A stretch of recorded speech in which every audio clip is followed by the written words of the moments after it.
മതി കൊച്ചിയിലെ ഭരിക്കണം. നമ്മളെ തിരുവനന്തപുരത്തുള്ളവർ കൊച്ചിയിൽ പോയാണ്. ഞാൻ കൊച്ചിയിൽ നമ്മുടെ ശ്രീലീലയുടെ ഡാൻസ് ഒന്നൊന്നരായിരുന്നു. ഞാൻ മലയ്ക്കുവാൻ നിൽക്കുക ഒരു 3-4 ദിവസം കഴിയുമ്പോൾ. പക്ഷെ ആ ശ്രീലീലയുടെ ഡാൻസ് കണ്ടപ്പോൾ രോമാഞ്ചം കൊണ്ട്. അപ്പൊ ഈ ഔട്ട്ഫിറ്റ് ഇതിന് മൊത്തം ഇപ്പൊ എത്ര രൂപയുടെ? 1,900. മതി കൊച്ചിയിലെ ഭരിക്കണം. നമ്മളെ തിരുവനന്തപുരത്തുള്ളവർ കൊച്ചിയിൽ പോയാണ്. ഞാൻ കൊച്ചിയിൽ പോയി വേഷം ചെയ്തിട്ടുണ്ട്. പക്ഷെ ഇപ്പോഴാണ് തോന്നിയത് നമ്മുടെ യാരീസ് നമ്മുടെ മുത്താണ്. ഓടി കൊണ്ട് നമ്മുടെ സിനിമയാണ് മുത്താണ്. അത് നമ്മള് അവിടുത്തെ പേരില്ല അണ്ണൻ എന്ത് പേരിൽ അറിയപ്പെടണമെന്ന് അതെന്റെ പേരില്ല. Mango chilli. മാംഗോ ചില്ലിയാണ്. പിന്നെ അത് എപ്പോഴും നമ്മളെ ബിവറേജുകാർക്ക് അതൊരു നല്ലതാണ് കാര്യം. ആ ഒരു പേര് മാംഗോ ചില്ലി വൈറലായില്ലേ അത്. ഇപ്പൊ എല്ലാരും ഇപ്പൊ വീഡിയോ എടുത്ത് ചെയ്യണ്. അതെന്ന് പറയുന്നത് അതൊക്കെ ഒരു ഭാഗ്യമുള്ളൂ. അടുത്ത വേഷം കിട്ടുന്ന ഏത് പടത്തിനായിരിക്കും? കത്തനാറായിട്ട് വരും. പിന്നെ ബാറോസിന് ചിലപ്പോ മുട്ട അടിച്ചോണ്ട് വരും. അത് ഞാൻ പളനിയിലിപ്പോ മുട്ട അടിച്ചിട്ട് താടി വെച്ചോണ്ട് വരും. അതാണ് കാര്യം. ഭഗവാന് കൊടുക്കാം. നമ്മുടെ ശ്രീലീലയുടെ ഡാൻസ് ഒന്നൊന്നരായിരുന്നു. ഞാൻ മലയ്ക്കുവാൻ നിൽക്കുക ഒരു 3-4 ദിവസം കഴിയുമ്പോൾ. പക്ഷെ ആ ശ്രീലീലയുടെ ഡാൻസ് കണ്ടപ്പോൾ രോമാഞ്ചം കൊണ്ട് ഒന്നും പറയാനില്ലായിരുന്നു. അതാണ് ഇപ്പൊ ഇപ്രാവശ്യം ക്രിസ്മസ് അലക്കും. കാരണം ഇത് ജനുവരി പറഞ്ഞതാണ്. മറ്റേ സൂര്യയുടെ പടം പോലെ അല്ല. ഇപ്രാവശ്യം മാസാക്കും. അത് ലെവൽ വേറെയാണ്. ഇനിയിപ്പോ ലാസ്റ്റ് ഇതുപോലെ തന്നെ പടം ആയാൽ ഇപ്രാവശ്യം ക്രിസ്മസ്.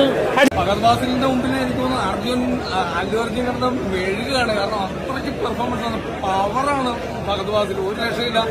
പുഷ്പ 1-നെക്കാട്ടിയുള്ള ബെറ്ററാണ് സെക്കൻഡ്. ഒരു രക്ഷയില്ല. അടിപൊളി. ഫസ്റ്റ് ഹാഫ് കിഡിലാണ്. ഒരു രക്ഷയില്ല. ബമ്പർ ഹിറ്റാണ്. 1000 കോടിക്ക് മുകളിൽ പോകുന്നത് ഉറപ്പാണ്. ബാഹുബലിയെക്കാട്ടിയൊക്കെ മുകളിലാണ് ഈ പടം. സൂപ്പറാണ്. ഫഹദ്വാസിൽ ഒരു രക്ഷയില്ല. കാരണം അല്ലു അർജുനൊക്കെ ഉണ്ടല്ലോ ഫഹദ്വാസിന്റെ മുമ്പിൽ നിന്നുകൊണ്ട് വിറക്കിയാണ്. കാരണം പെർഫോം ചെയ്യാണ്ട് വേറെ നിവർത്തിയില്ല അല്ലു അർജുനൊക്കെ. കാരണം അത്രയും പവർഫുൾ ആയിട്ടുള്ള ക്യാരക്ടറാണ് അല്ലു അർജുൻ. ഒരു രക്ഷയില്ല.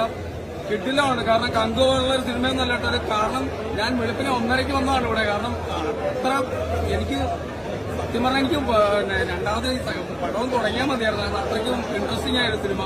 കങ്കുവരുന്നല്ല കേട്ടോ. ഇത് ഹെവി പടമാണ്. ഒരു രക്ഷയില്ല. ഇത് super hit block buster cinema ആയിരിക്കും. ഒരു രക്ഷയില്ല. അടിപൊളി സിനിമ. ഇന്റർനാഷണൽ ലെവലിൽ പാൻ ഇന്ത്യൻ സിനിമ എന്ന് പറയാം. കാരണം ഫഹദ്വാസിലാണ് ഇതിനകത്ത് മികച്ചിരിക്കുന്നത്. കാരണം അദ്ദേഹത്തിന്റെ പെർഫോമൻസ് നമുക്ക് പറയാൻ പറ്റില്ല. കാരണം തകർക്കാണ്. ഒരു രക്ഷയില്ല. കിട്ടില്ല. അപ്പൊ ഈ ഔട്ട്ഫിറ്റ് ഇതിന് മൊത്തം ഇപ്പൊ എത്ര രൂപയുടെ? 1,900. എത്ര മണിക്കാണ്? 8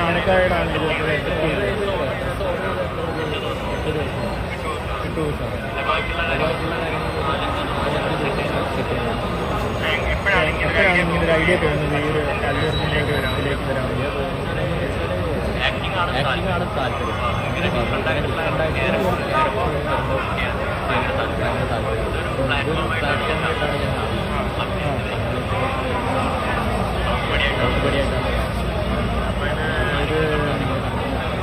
അങ്ങനെ നമ്മുടെ പുഷ്പയുടെ റൂൾ ഇറങ്ങിയിരിക്കുകയാണ് സുഹൃത്തുക്കളെ. ഞാൻ കാലത്ത് തന്നെ പോയി കണ്ടായിരുന്നു. അപ്പൊ എനിക്ക് പടം ഇഷ്ടപ്പെട്ട്. ഇപ്പൊ നിങ്ങൾ ഇതിന് മുന്നേ കണ്ടതെന്ന് പറഞ്ഞ് ഇതൊക്കെയാണ് നമ്മളിപ്പോ ഒരു പടം കാണാൻ പോയി കഴിഞ്ഞാൽ നമ്മൾ അനുഭവിക്കേണ്ട കാര്യങ്ങൾ. ഇതൊക്കെ കണ്ടു കഴിഞ്ഞാലേ നമുക്കൊരു പടം കാണാൻ പറ്റുള്ളൂ. മുന്നേ കയറണമെങ്കിൽ പടം കാണാൻ പോകുമ്പോഴത്തേക്ക് ആ പൈസ കൊടുക്കുന്ന ആ ഒരു വിഷമം മാത്രമേ നമുക്ക് ഉണ്ടാവുള്ളൂ. ഇപ്പൊ ഈ പടം എങ്ങാനും ഇപ്പൊ ഒരു ഊളപ്പടമാണെങ്കിലും നല്ല പടമാണെങ്കിലും നമ്മൾ ഇതൊക്കെ കാണണം. എന്റെ പൊന്നോ, ഇതെന്ന് പറഞ്ഞാൽ പുഷ്പാപരാധങ്ങളാണ് സുഹൃത്തുക്കളെ ഇപ്പോൾ ഇവിടെ നടന്നുകൊണ്ടിരിക്കണം. പുഷ്പയുടെ സമയമായതുകൊണ്ട് ഇത് നേരത്തെ കങ്കുവയുടെ സമയമായപ്പോഴത്തേക്കും കങ്കുവയുടെ കുറയാണ് ഇതേപോലെ വന്നു വെച്ച്. ഇതിനകത്ത് തന്നെ ഇതുങ്ങളെന്നൊക്കെ പറഞ്ഞ് ഇപ്പൊ ഈ പുഷ്പയുടെ സമയത്ത് തന്നെ പൊട്ടിമുളച്ച് വന്നേക്കണെന്ന് കുറച്ചുള്ളൂ. ഇപ്പൊ ആ സാരി എടുത്ത് വന്നതിന്റെ ആ പുള്ളിക്കാരനൊക്കെ ഉണ്ടല്ലോ, എന്റെ പൊന്നോ, ആ പുള്ളിക്കാരന്റെ അടിയിലൊരു കമന്റ് വന്നിട്ടുണ്ടേ. ഞാൻ കമന്റ് കണ്ട് ഞാൻ ചിരിച്ചിരിച്ച് മണ്ണ് ഒപ്പിപ്പോയി. അപ്പൊ അമ്മാതിരി അതായത് ബസ് സ്റ്റാൻഡിലേക്ക് വിട്ടുമെന്ന് പറഞ്ഞിട്ടൊരു സാധനം. അപ്പൊ അങ്ങനത്തെയൊക്കെ രീതിക്കുള്ള കാര്യങ്ങൾ അത് ഇതൊക്കെ എന്തിനാണ്? ഞാൻ ആരെ കാണിക്കാൻ ഇങ്ങനെ ഇത് വഴിയിട്ട് നിങ്ങൾക്ക് ഫേമസ് ആയിട്ട് നിങ്ങൾക്ക് അതിൽ നിന്ന് എന്താണ് കിട്ടാൻ പോണത്? നിങ്ങൾക്ക് ഇപ്പൊ 4-5 ഇന്റർവ്യൂ മറ്റേ ആറാട്ടനെ വിളിച്ച പോലെ കുറച്ച് ഇന്റർവ്യൂ വിളിക്കുകയും അല്ലെങ്കിൽ നിങ്ങൾക്ക് അടുത്തൊരു കാര്യം പറഞ്ഞ് ഇങ്ങനെ ഏറിപ്പോണത് കൊണ്ട് അതുവഴി സന്തോഷം കണ്ടെത്തുന്ന ഒരു സൈക്കോ മെന്റാലിറ്റി ആണെന്ന് തോന്നുന്നത് നിങ്ങൾക്കൊക്കെ ഉള്ളത്. ഇപ്പൊ നമുക്ക് പുഷ്പയുടെ പേര് വേണമെങ്കിൽ മാറ്റാം. Pushpa 2 the fancy dress competition എന്നൊക്കെ വേണമെങ്കിൽ പുഷ്പയുടെ പേര്. കാര്യം അമ്മാതിരി സാധനമൊക്കെയാണ് നമ്മൾ കണ്ടിരിക്കണം.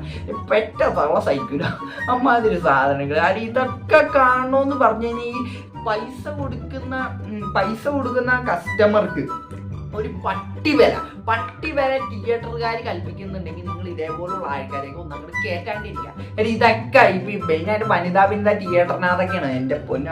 അങ്ങനെയൊക്കെ ചെന്ന് കഴിഞ്ഞാൽ ഒരു ഘോഷയാത്ര തന്നെ നമുക്ക് കാണാം. അപ്പൊ ഇത് നിങ്ങളെയൊക്കെ കണ്ട് ഇതുങ്ങളുടെ ഓരോ കൊണക്കലും അതൊക്കെ നമ്മൾ കേൾക്കണ്ട. എന്ത് കാര്യം ഇരിക്കണം ഇപ്പൊ അമ്മാതിരി കാശ് കൊടുത്ത് കടിക്കണ പട്ടീനെ മേടിക്കാന്ന് പറഞ്ഞ പോലത്തെ പരിപാടിയാണ് ഇപ്പൊ അവിടെ നടന്നിട്ടിരിക്കുന്നത്. അപ്പൊ നിങ്ങൾക്ക് എന്താണ് ഇതൊക്കെ കണ്ടിട്ട് പറയാനുള്ളത് വീഡിയോയുടെ താഴെ കമന്റ് ഉണ്ട്. അപ്പൊ എനിക്ക് ഇത്രയാണ് പറയാനുള്ളത്. അപ്പൊ എല്ലാവരും ഒന്ന് സബ്സ്ക്രൈബ് ചെയ്തേക്കാൻ ശ്രമിക്കുക. അപ്പൊ എനിക്ക് അത്ര പറയാനുള്ളൂ. അപ്പൊ എല്ലാവർക്കും അടുത്തൊരു വീഡിയോ കാണുന്നവർക്ക്